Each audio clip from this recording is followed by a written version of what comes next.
요한계시록 1장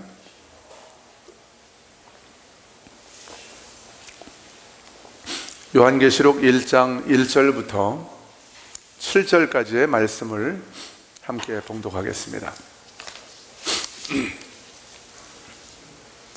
요한계시록 1장 1절부터 7절까지 함께 읽겠습니다. 잠깐만요. 일어나셔서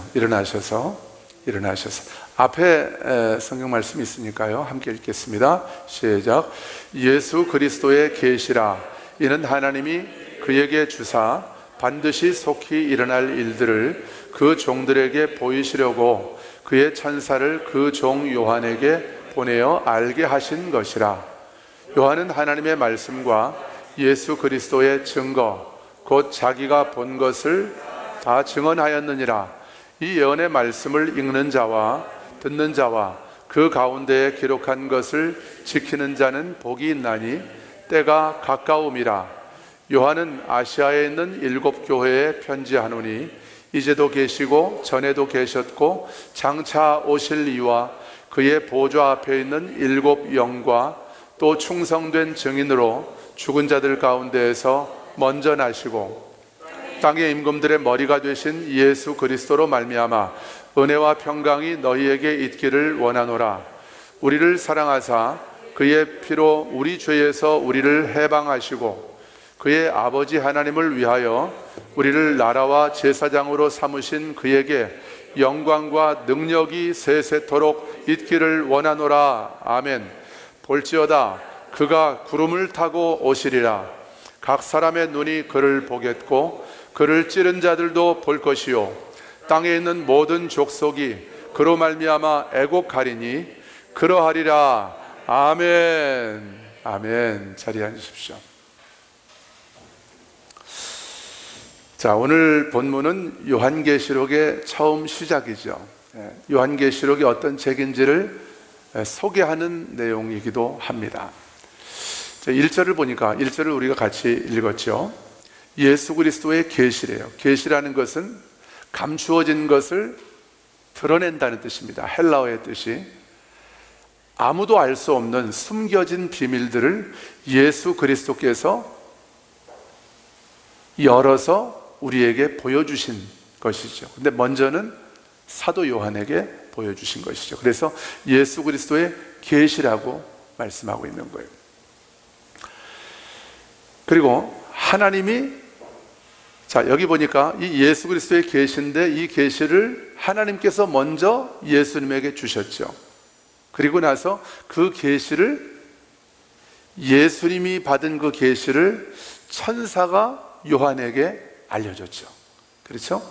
그래서 이 사도 요한은 또 하나님의 종들에게 그 계시를 알리는 거죠.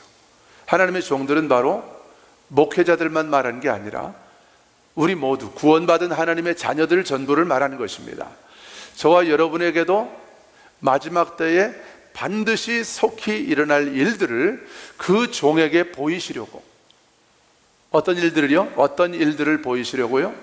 반드시 속히 일어날 일들. 같이 해보세요. 반드시 속히 일어날 일들을 누구에게 보이시려고요? 그 종들에게. 자, 하나님의 종들, 저와 여러분에게 보이시려고. 자, 반드시 이런 일들이 일어난다. 하나님께서 예수 그리스도를 통해서 이 계시를 알게 해주셨고, 최초로 사도 요한이 그 계시를 받아서 하나님의 종들, 우리에게 그걸 보여주시려고 하나님께서 사도 요한에게 그 계시를 처음 깨닫게 하시고 그 계시를 기록하게 하신 책이죠. 이게 요한계시록입니다. 그러니까 요한계시록은 우리가 두려움 가운데 이 책을 대하면은 조금 초점을 잘못 잡고 있는 거예요. 하나님의 자녀들인 저와 여러분에게는 요한계시록은 나의 사랑하는 나의 신랑 예수님이 곧 오셔서 천년 왕국을 이루시고 천년왕국에서 왕 노릇하시고 또 하나님의 나라 새하늘 새 땅에서 영원토록 왕 노릇하시는 그분의 나라, 하나님의 나라에서 우리가 영원히 살 것을 말씀하고 있는 책이 바로 요한계시록인 줄로 믿습니다. 그러니까 요한계시록은 두려워할 이유가 없는 거예요. 자, 그럼 여기 중요한 게 반드시 속히 일어날 일들을 그 종들에게 보이시려고 했대요. 그 반드시 속히 일어날 일들 중에서 가장 중요한 핵심이 뭘까요? 결론은 하나님의 나라죠. 아멘이죠? 여러분, 저와 여러분의 결론은 하나님의 나라인 줄로 믿습니다. 온 인류의 역사는 마지막 결론은 하나님의 나라예요. 하나님의 나라 안에 들어가지 못하는 자들은 결국은 지옥에 가게 되겠죠. 지옥이 구더기가 있고 영원토록 유황불이 타는 곳에서 죽지도 않고 영원히 고통받는 곳이 지옥이다. 맞습니다. 우리 가보지 않았지만 성경이 그렇게 말씀하고 있기 때문에. 그런데 여러분, 한번 곰곰이 생각을 해보세요. 우리가 지옥에 가기 싫은 이유는 구더기가 죽지 않고 영원히 있기 때문입니까? 유황불이 영원히 타지 않는 그곳에 내가 던져지기 싫기 때문입니까? 그게 우리가 지옥에 가기 싫은 가장 큰 이유인가요? 왜 우리가 지옥에 가기 싫죠? 지옥에는 누가 안 계시죠? 사랑하는 우리 아버지가 안 계십니다. 우리 하나님 아버지께서 안 계셔요. 또 나를 위해서 하나밖에 없는 그분의 목숨을 버리신, 그리고 나를 구원하신 나의 신랑, 나의 전부, 나의 생명 예수 그리스도께서 그곳에 안 계시는 거예요. 또 나의 목자가 되셔서 내 삶을 가르치시고 인도하시면서 의의 길로 정확하게 인도해 주신 하나님의 거룩한 영, 성령님께서 안 계신 거예요. 어디예요? 지옥이에요. 그래서 우리가 가기 싫은 거예요. 근데 지옥에 대해서, 지옥이 이런 곳입니다. 꺼지지 않는 유황불못에서 영원토록 우리가 아 뜨거워 아 뜨거워 하면서 고통받는 곳입니다. 벌레들, 구더기들이 그냥 있고 정말 끔찍한 곳입니다. 이렇게 겁을 줘서 지옥을 가기 싫게 만드는, 두렵게 만드는, 물론 그것도 어느 정도 효과는 있겠습니다마는 적어도 하나님을 아버지라 고백하고 예수 그리스도를 나의 구주라고 고백하는 구원받은 그리스도인들에게는 우리가 지옥에 가기 싫은 이유는 하나님이 안 계시고 예수 그리스도께서 안 계시기 때문이죠. 반드시 속히 일어날 그 일들, 그 일들의 가장 중요한 핵심을 오늘 7절이 말씀하고 있어요. 오늘 7절이 그래서 우리가 마음에 기억해야 될 요절이기도 합니다. 자, 7절 같이 한번 읽어볼까요? 7절, 반드시 속히 일어날 일들입니다. 시작. 볼지어다 그가 구름을 타고 오시리라. 각 사람의 눈이 그를 보겠고 그를 찌른 자들도 볼 것이요 땅에 있는 모든 족속이 그로 말미암아 애곡하리니 그러하리라. 아멘. 여러분, 아멘의 뜻이 뭡니까? 그렇습니다. 틀림없습니다. 진실합니다. 반드시 이 말씀대로 이루어질 것입니다. 이게 히브리어로 아멘이에요. 헬라어로도 똑같이 아멘 이렇게 음역을 한 거죠. 아멘은 그렇습니다. 내가 영혼과 몸으로 내 전 존재를 다해서 동의하는 거예요. 그게 아멘입니다. 우리가 동의한 내용이 뭡니까? 사도 요한에게 주신 예수님의 계시에 우리가 동의했잖아요. 우리가 동의한 내용이 뭐예요? 반드시 속히 되어질 일들, 예수님이 반드시 오신다는 것입니다.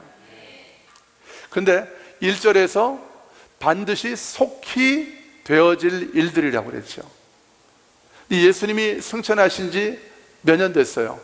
예수님이 하늘 부활하시고 40일 만에 하늘로 올라가신 지가 몇 년이나 됐습니까? 거의 한 2000년 정도 됐죠, 그죠?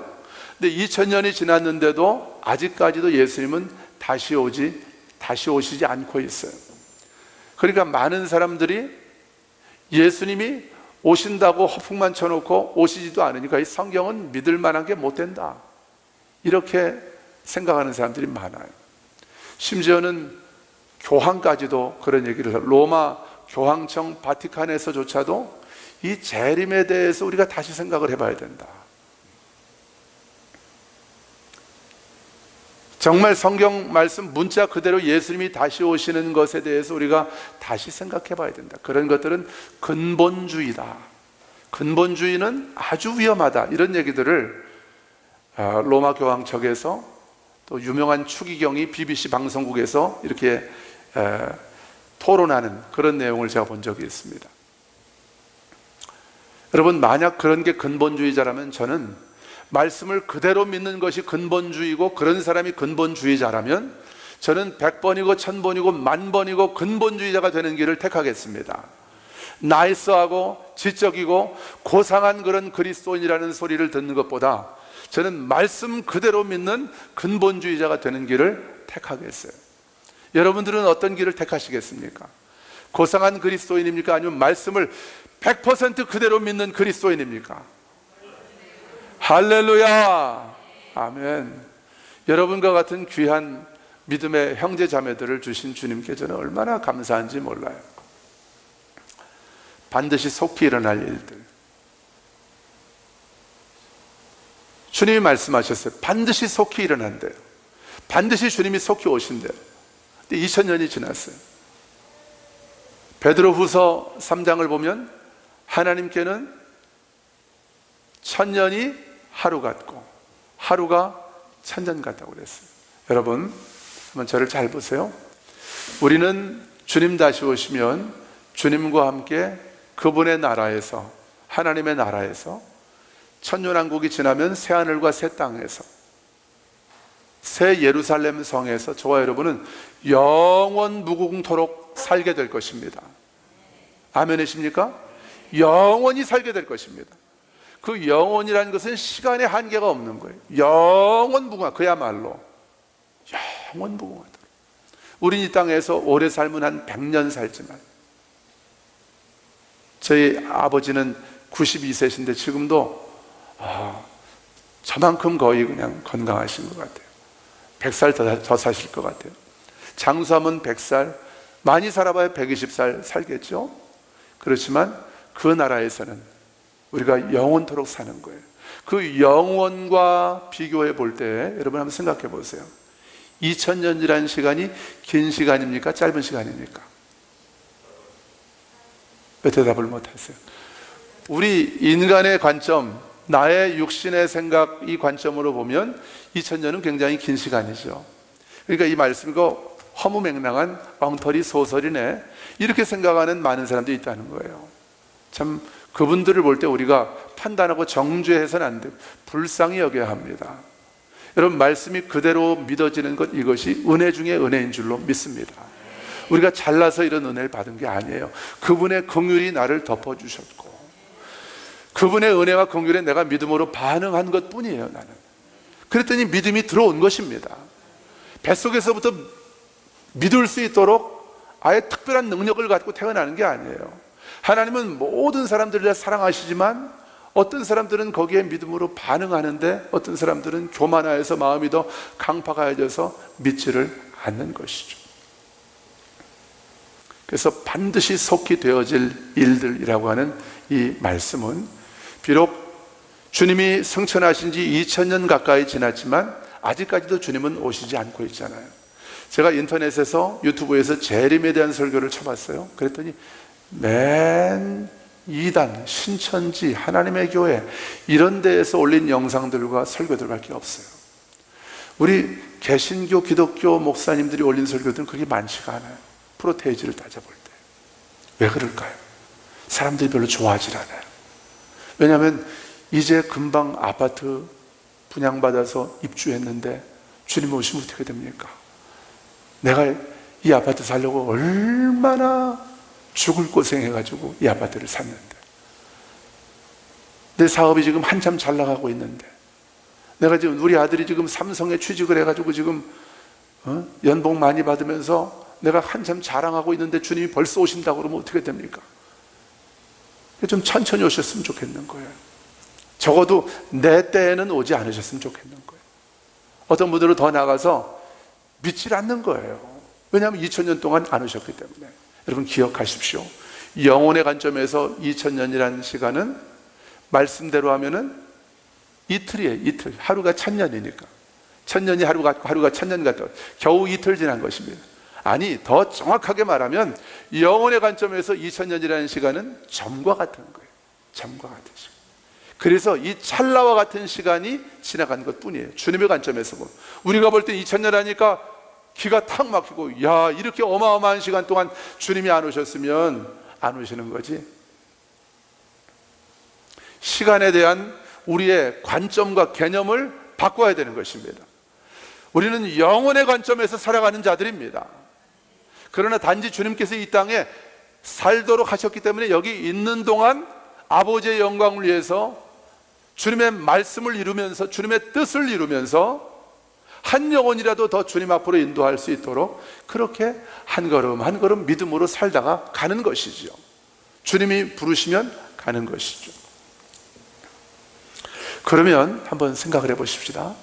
예수님이 승천하시고 내가 반드시 속히 온다고 승천하시면서 약속하셨단 말이에요. 내가 너희들 앞에서 올라간 모습을 본 그대로 내가 다시 오게 될 것이다. 주님 말씀하셨거든요. 그래서 초대교회 교인들은 처음 크리스찬들은 예수님이 정말 곧 오실 줄 알았어요. 그러니까 로마 제국 하에서 사자밥으로 던져지고 산채로 불에 태워지고 산채로 기름가마에 던져지기도 했지만 이분들은 찬양하면서 마라나타, 주 예수여 어서 오시옵소서 찬양하면서 그렇게 기쁨으로 기꺼이 순교했습니다. 그들은 재림신앙으로 살았던 거예요. 근데 곧 오실 줄 알았던 주님이 왜 2000년 동안 안 오시는 것입니까? 이유가 뭘까요? 베드로 후서 3장 2절을 보면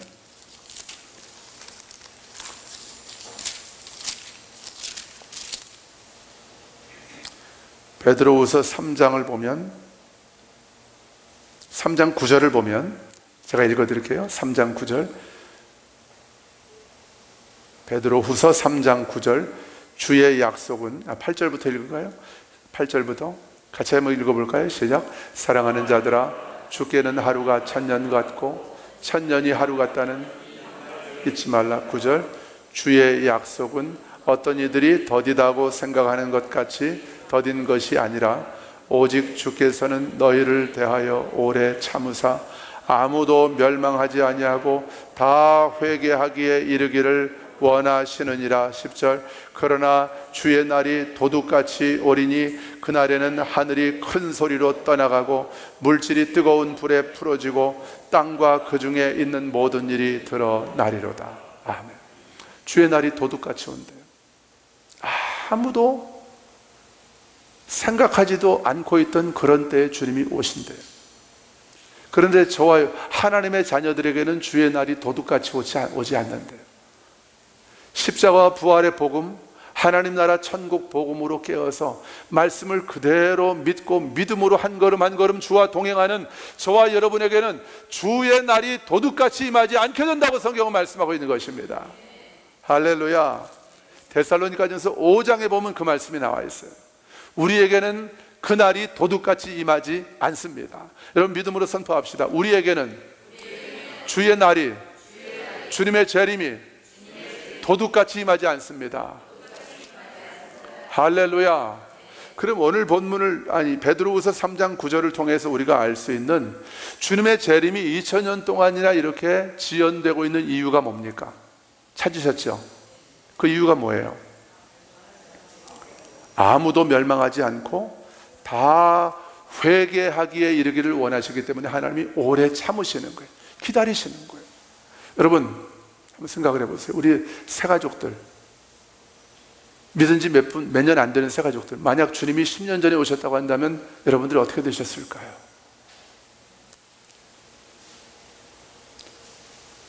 부활의 영광에 참여할 수 없는 거예요. 구름 타고 오시는 주님을, 부활의 몸을 입고 공중에서 주님을 영접하는 이 영광스러운 자리에 우리가 참여할 수 없는 거예요. 그리고 지옥에 던져지는 것입니다. 하나님은 한 사람도 그렇게 멸망하기를 우리 하나님은 원하지 않으시는 거예요. 여러분, 재림이 지연되는 이유 안에서 우리는 아버지 하나님의 긍휼과 자비와 사랑을 우리가 보게 되는 거예요. 하나님이 나만 사랑하시는 게 아니라 내 남편도 사랑하시는구나. 그렇게 왼수 같은 나의 남편, 내가 그렇게 미워했던 나의 남편, 시어머니, 우리 시누이들, 내가 그렇게 미워했던 내 직장 상사들, 나 힘들게 했던 이 군대 고참들, 또 5.18에 아픔을 주었던 그 전두환 씨와 그 사람들, 그 공수부대원들, 이런 사람들, 그들이 한 짓은 잔인무도하고 나쁜 짓이었지만 그들조차도 회개하고 주님께로 돌아오기를 우리 주님은 원하신다는 거예요. 여러분, 이것을 우리가 주님이 주시는 이 마음이 우리에게 부어져서 이 주님의 마음을 알게 될 때에 우리가 내가 만나는 그 한 사람 한 사람 모든 영혼들을 주님의 마음으로 보게 되는 거예요. 저 영혼도 아버지께서 사랑하시지.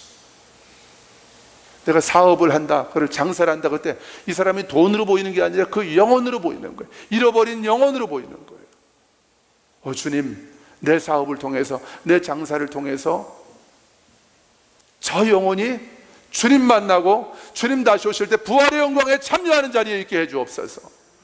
나를 그런 생명의 통로, 축복의 통로로 주님 나를 사용하여 주옵소서. 내가 아이들을 가르치는 일에 종사한다면 더 귀한 거죠.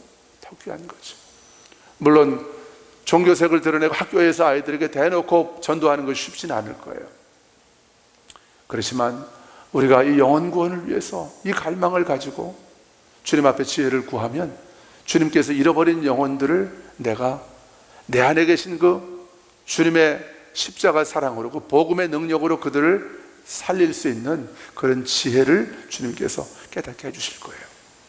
아니, 더 나아가서 우리는 그저 아버지, 그 영혼을 저에게 붙여주세요, 제가 구원해야 될 그 영혼을 붙여주세요, 기도만 하고 있는데 나도 전혀 생각하지 않았던 뜻밖의 사람들이 나에게 붙는 거예요.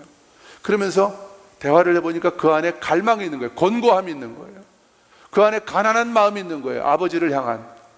그걸 깨닫게 돼서 내가 그저 복음 나누고 손을 얹고 기도했더니 그분이 눈물을 펑펑펑 쏟으면서 주님께로 돌아오게 되는 일들이 일어나는 거예요.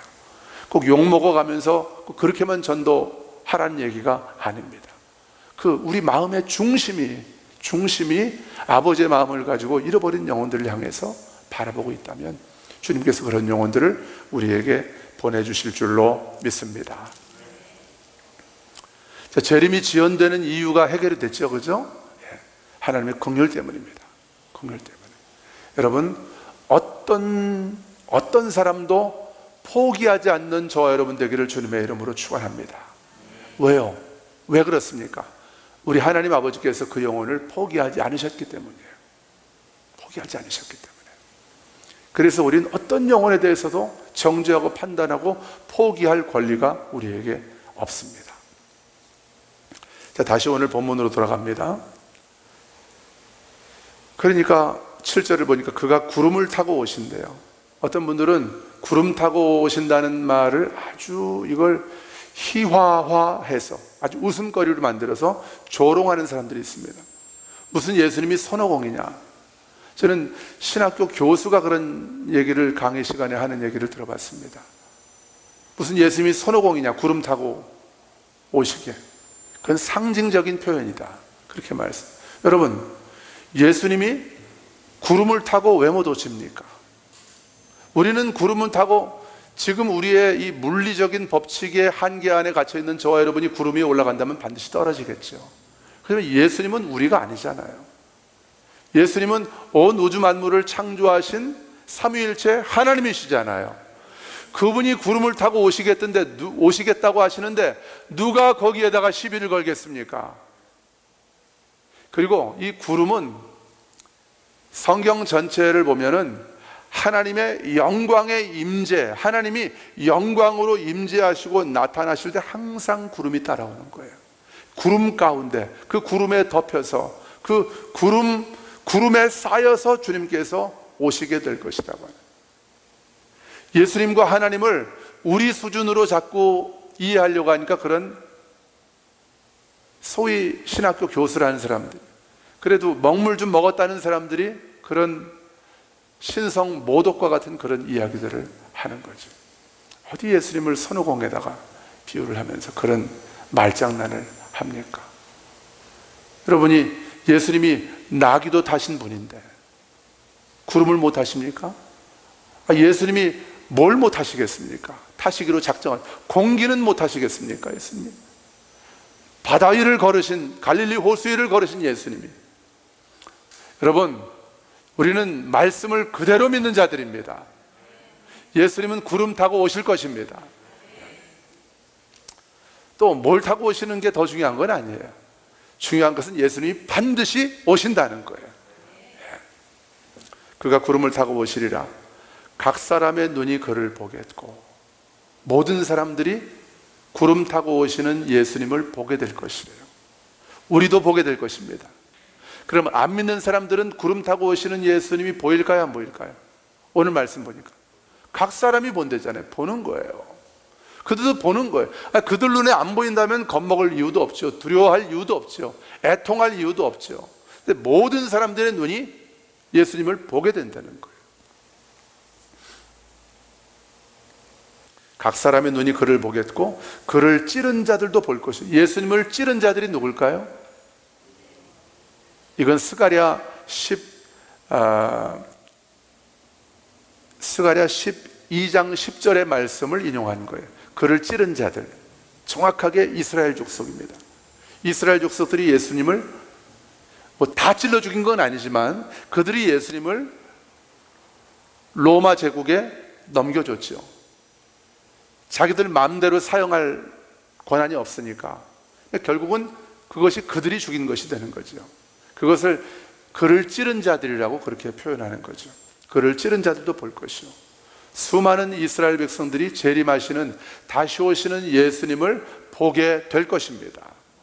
그래서 그때 많은 사람들이 통곡을 하면서 회개하는 그런 역사가 나타나게 될 것이라고 스가랴 12장 13장을 보면 정확하게 예수님의 재림에 대해서 예언하고 있는 거예요. 여러분, 예수님의 재림에 대해서 신약에만 예언되어 있는 것이 아닙니다. 구약의 예언서들을 보면 수많은 구절에 예수님의 재림에 대해서 예언을 하고 있는 것이죠. 자, 이스라엘 사람들도, 예수님을 찌른 자들도 예수님을 볼 것이고, 땅에 있는 모든 족속이 그로 말미암아 애곡하리니. 왜 애곡할까요? 기뻐서 울까요? 애곡이 기뻐서 우는 울음인가요?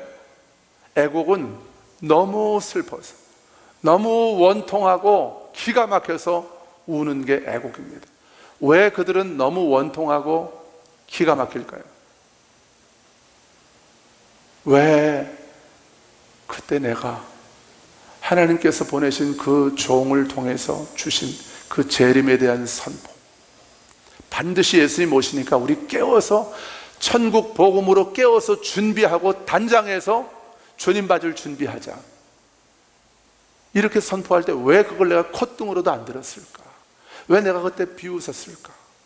근데 이미 주님은 구름 타고 오시잖아요. 오시는 걸 내가 보잖아요. 내가 할 수 있는 반응이 뭐예요? 우는 것밖에 없죠. 근데 저와 여러분의 반응은 뭡니까? 기뻐 춤을 추는 것입니다. 기뻐 춤을 추는 것입니다. 기뻐 춤을 추는 것입니다. 할렐루야, 주님 어서 오십시오. 기뻐 춤을 추는 거예요. 여러분, 저와 여러분이 그런 자들입니다.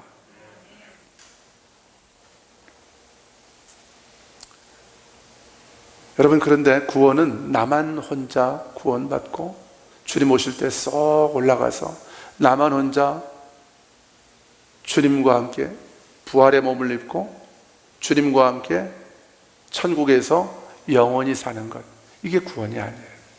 구원받은 자에게는 사명이 있습니다. 구원받은 자에게는 책임이 있습니다.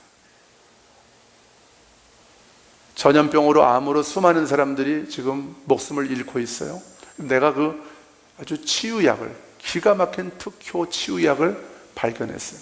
그 사람에게는 사명이 있는 거예요. 그 약을 줘야 되는 거죠. 그 죽어가는 잃어버린 영혼들, 자기가 불구덩이 속으로 달려가고 있는지도 모르고 죽어가고 있는 잃어버린 영혼들, 그들을 구원할 수 있는 유일한 치료약이 뭡니까? 바로 예수 그리스도십니다. 구약과 신약인 것입니다. 그걸 그들에게 소개하고 전해줘야 될 책임이 우리에게 있는 것이죠.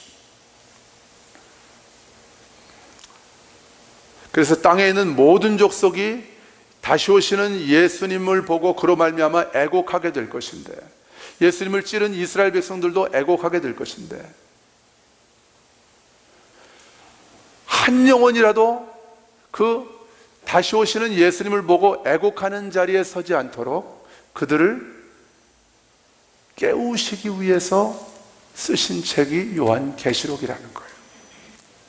반드시 속히 되어질 일들을 그 종들에게 보이시려고 먼저 우리에게 보이셔서 또 우리를 통해서 우리가 또 다른 누군가에게 이 말씀을 전하겠죠. 듣든지 안 듣든지, 욕을 먹든지 무식하다는 소리를 듣든지. 요즘 말씀 그대로 믿으면 인터넷을 여러분 쳐보시면 알겠지만 근본주의자라고 하는 공격을 받습니다. 아주 문제가 많은 개념이에요.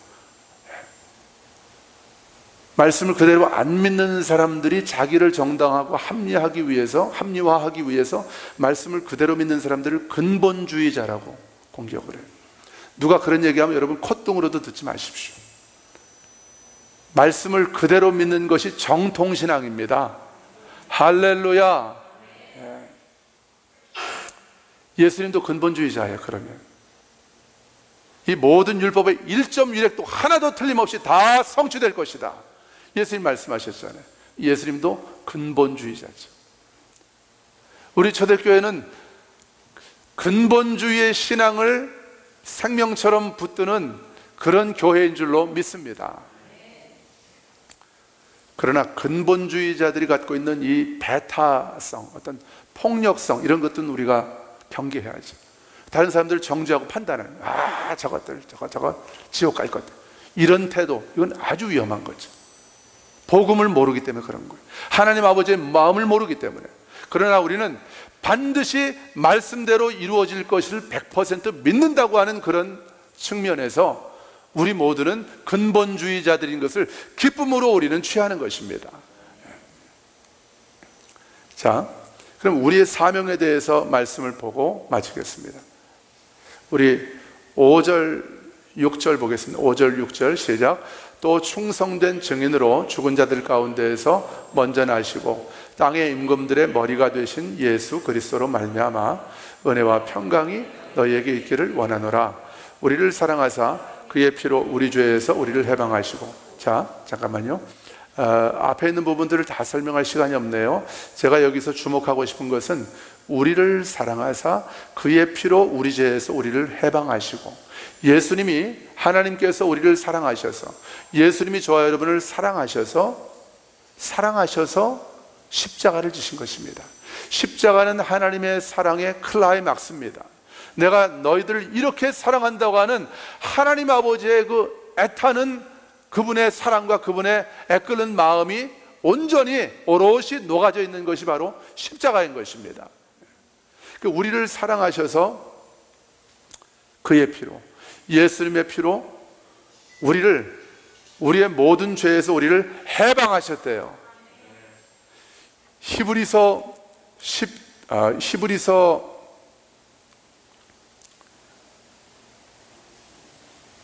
9장 12절을 보면 영원한 속죄라고 말씀하고 있어요.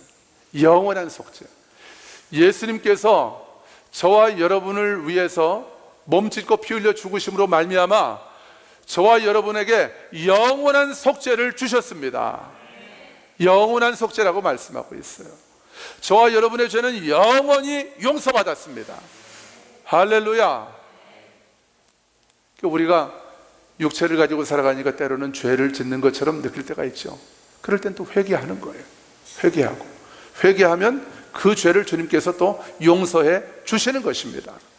그런데 우리가 이미 영원한 속죄를 받았다고 하는 이 우리의 정체성, 하나님의 의의 정체성, 하나님의 자녀의 정체성을 가지고 살아간다면 우리가 그전에는 픽픽 나가떨어지면서 넘어졌던 그 죄의 유혹을 넉넉히 이기고 승리하게 될 줄로 믿습니다. 근데 죄와 싸워서 내가 이겨야지. 해보십시오. 잘 되던가. 저도 해봤어요. 잘 안 됩니다. 근데 죄와 싸워서 내가 이기려고 해야지, 물론 이 노력도 가상하죠. 근데 그것보다 훨씬 더 강력하고 효과적인 것은 내가 이미 영원한 속죄를 받은 자예요. 내가 주님의 정결한 신부예요. 그러니까 죄가 싱거운 거예요. 이 죄가 너무 더럽게 느껴지는 거예요. 내 삶에 섞고 싶지가 않은 거예요. 그러니까 멀리하는 거죠. 거절하는 거죠. 여러분, 이것이 복음의 능력인 줄로 믿습니다. 예수님께서 죄에서 우리를 해방하셨대요. 왜요? 왜 우리를 죄에서 해방하셨을까요? 이 성경의 마지막 결론하고 연결을 해보면 왜 우리를 모든 죄에서 영원히 속죄하시고 해방하셨을까요? 주님이 반드시 다시 오시는데, 그때 여러분, 영원한 속죄를 받지 못한 사람들은, 다시 말하면 예수 그리스도를 나의 구주로 모시지 않고 나의 왕으로 모시지 않은 사람들은 그때 남겨지는 거예요. 부활의 몸을 입고 공중에서 주를 영접하고 부활의 몸으로 변화될 수가 없는 거예요. 그러면 하나님 나라에서 영원히 주님과 함께 살 수가 없는 것입니다. 여러분, 그래서 주님께서 자기의 피로 저와 여러분을 모든 죄에서 해방하신 것입니다. 할렐루야! 죽어서만 천국 가는 게 아니에요. 이 땅에서도 속죄받은 자로, 죄사함 받은 이 구원의 감격과 기쁨과 은총 가운데 살아가라고 하나님께서 저와 여러분에게 영원한 속죄를 예수 그리스도로 말미암아 주신 줄로 믿습니다. 선포합시다. 나는 영원히 속죄받았습니다. 할렐루야! 우리는 앞으로 우리가 미래에 지을 죄에 대해서 두려워하지 않습니다. 왜냐하면 주님께 가져가서 우리가 또 나도 모르게, 알고 지은 죄 모르게 지은 죄 생각날 때마다 성령께서 내 마음에 감동을 주실 때마다 가지고 나와서 회개하는 거예요. 주님, 제가 또 연약해서 넘어졌습니다. 그러나 다시는 제가 이 죄에 무릎 꿇지 않겠습니다. 나는 하나님의 의입니다. 나는 하나님의 자녀입니다. 믿음으로 선포하면서 그렇게 다시 일어서서 이 승리하신, 이미 주님께서 이기신 이 승리의 싸움을 우리가 함께 싸우면서 당당하게 믿음으로 나아가는 것입니다. 우리를 해방하사 6절, 그의 아버지 하나님을 위하여 우리를 나라와 제사장으로 삼으신 그에게 영광과 능력이 세세토록 있기를 원하노라. 아멘. 자, 우리를 여기서 이제 이 두 가지만 살펴보고 말씀을 정리합니다. 우리를 누구를 위하여? 하나님을 위하여. 저와 여러분이 이 땅에 사는 목적은 누구를 위하여? 자식을 위하여? 아내를 위하여? 남편을 위하여? 아니에요. 여러분, 자녀들이 얼마나 사랑스럽고 예뻐요? 근데 그 자녀를 위해서 내가 사는 게 아니에요. 그 착각에 빠지면 큰일 납니다. 하나님을 위하여 내가 살아가는 것입니다. 하나님을 위하여 살아가는 나에게 하나님이 내 자녀도 그렇게 살아가도록 그 자녀를 나에게 맡겨주신 것입니다. 할렐루야. 하나님을 위하여 우리를 나라와 제사장으로 삼으셨대요. 하나님께서 저와 여러분을 나라로 삼으셨대요. 우리 나라가 어느 나라입니까? 대한민국입니까? 성경에서 대한민국 얘기하겠어요? 우리나라가 무슨 나라입니까? 하나님 나라입니다. 근데 잘 보세요. 저와 여러분을 하나님 나라로 들어가게 하신다, 상속받게 하신다, 이런 수준으로만 말씀하지 않고 더 깊이 말씀하셔요. 더 세게 말씀하셔요. 네가 나라다, 그렇게 말씀하셔요. 할렐루야.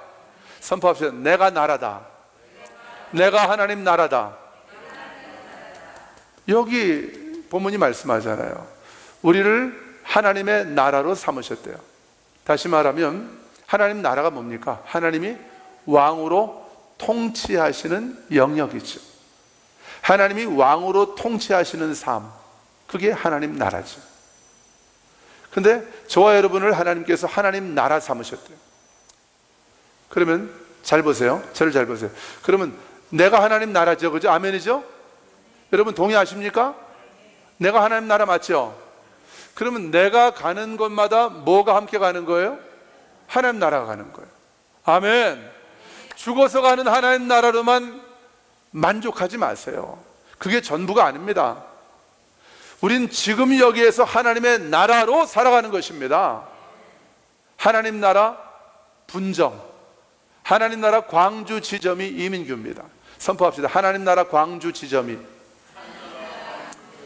이민규입니다. 초대교회입니다. 할렐루야. 우리가 나라라는 거예요. 또 나라와 뭘로 삼았대요? 제사장. 여러분, 제사장은 두 가지 중요한 어떤 그 사명이 있습니다. 첫 번째는 하나님을 섬기는 거, 하나님을 예배하는 거예요. 저와 여러분의 나머지 삶에, 구원받은 저와 여러분의 나머지 삶의 존재 이유와 목적은, 가장 중요한 목적은 하나님을 예배하는 것입니다. 죽을 때까지 하나님만 예배하는 것입니다. 천국은 예배가 끊어지지 않는 것입니다. 거기에서 우리 영원히 살 것입니다. 근데 예배가 지루하다? 예배가 짜증난다? 예배 드리는데 자꾸 마음이 불편하고 이상하다? 그거 좀 문제가 있는 거예요. 아버지와 나와의 관계를 점검해 보셔야 됩니다. 내가 정말 하나님의 자녀가 맞는지 점검해 보셔야 됩니다. 이 코로나 위기 가운데 비대면 예배가 일상화되어 있는 이때 많은 사람들이 예배를 아주 발톱 밑에 때만치도 못하게 생각합니다. 자기 직장은 그냥 죽을 뚱살뚱 안 빠지고 다니면서 예배에 대해서는 너무 쉽게 생각하는 사람들이 많아요. 저는 어떤 분들을 정죄하고 판단하려는 그런 마음이 아니에요. 예배가 얼마나 소중한지를 말씀드리고 있는 거예요. 여러분, 예배는 내 직장보다 더 중요한 것입니다. 예배는 1억 만금을 줘도 바꿀 수 없는 것이 바로 예배인 줄로 믿습니다. 제사장으로 삼으셨다. 우리를 예배자로 삼으셨다는 거예요. 하나님만 섬기는 자로. 또 제사장의 두 번째 중요한 사명은, 제사장은 죄인들과 하나님 사이에서 죄인들의 죄를 가지고 가서 하나님께로 가져가는 거예요. 제사장이 죄를 사하는 건 아니에요. 그러나 그 죄를 가지고 가서 구약시대엔 짐승의 피를 가지고 가서 하나님께로 나아가는 거죠. 그러면 신약시대에는 예수 그리스도의 피로, 예수 그리스도의 피를 가지고 그 죄인들을 주님께로 우리가 중보하면서 주님께로 올려드리는 거예요. 그 죄인들을, 잃어버린 영혼들, 반드시 속히 되어질 일들을 믿지 않는 사람들, 반드시 주님이 다시 오셔서 하나님 나라를 완성하신다고 하는 이 말씀을 믿지 않는 그 잃어버린 영혼들을 예수님의 피로, 예수님의 보혈로 내가 먼저 충만해져서 그 영혼을 그 보혈로 덮어서 감싸서 주님께로 올려드리는 거예요. 아버지, 저 영혼을 긍휼히 여겨주옵소서. 아버지, 내가 이 구원의 감격과 하나님 자녀의 이 정체성 감격으로 살아가는 것처럼 저 영혼도 주님 만나게 해주옵소서. 이게 제사장이에요. 제사장. 우리를 나라와 제사장으로 삼으셨대요. 여러분, 우리 예수님은 반드시 다시 오십니다. 그래서 저와 여러분을 하나님 나라와 제사장으로 삼으셨습니다. 우린 우리의 사명을 이제 분명히 깨달았습니다. 더 이상 헛된 일들에, 쓸데없는 일들에 우리의 시간과 에너지를 낭비하면서 그렇게 살아가지 않을 것입니다. 우리의 주업은 제사장인 거예요. 우리의 주업은 하나님 나라 지점장인 것입니다. 그리고 우리의 부업은 내가 하고 있는 일들이에요. 저는 목회고 여러분들은 각자의 일터에서 하는 거죠. 주객이 전도돼서, 본말이 전도돼서 주업이 부업이 되고 부업이 주업이 되는 그런 어리석은 일들이 없기를 주님의 이름으로 축원합니다. 돈을 벌지 말란 말이 아니에요. 돈을 벌면서도 우리의 초점은 다시 오실 주님께로 맞춰줘야 된다는 것입니다. 우리를 그렇게 구원하시고 그런 정체성으로 살게 하신 우리 주님께 감사와 찬양과 영광의 박수를 올려드립니다. 할렐루야. 아멘, 아멘, 아멘, 아멘. 자, 우리 찬양하겠습니다. 일어나셔서 찬양하십시다. 하나님의 나팔 소리.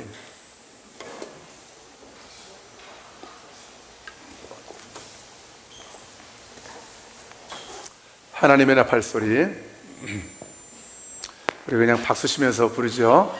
하나님의 나팔 소리 천지진동할 때에 예수 영광 중에 구름 타시고 천사들을 세계 만국 모든 곳에 보내어 구원받은 성도들을 모으리. 아멘. 나팔 불 때 나의 이름, 나팔 불 때 나의 이름, 나팔 불 때 나의 이름, 부를 때에 잔치 참여하겠네. 무덤 속에 잠자는 자 그때 다시 일어나 영화로운 부활 승리 얻으리. 주가 택한 모든 성도 구름 타고 올라가 공중에서 주의 얼굴 아멘. 나팔 불 때 나의 이름, 나팔 불 때 나의 이름, 나팔 불 때 나의 이름, 부를 때에 잔치 참여하겠네. 주님 다시 오실 날을, 주님 다시 오실 날을 알 수 없으니 항상 기도하고 깨어 있어서 기쁨으로 보좌 앞에 우리 나가서도록 그때까지 참고 기다리겠네. 아멘. 나팔 불 때 나의 이름, 나팔 불 때 나의 이름, 나팔 불 때 나의 이름, 부를 때에 잔치 참여. 나팔 불 때, 나팔 불 때 나의 이름, 나팔 불 때 나의 이름, 나팔 불 때 나의 이름, 부를 때에 잔치 참여하게. 나팔 불 때, 나팔 불 때 나의 이름, 나팔 불 때 나의 이름, 나팔 불 때 나의 이름, 부를 때에 잔치 참여하겠네.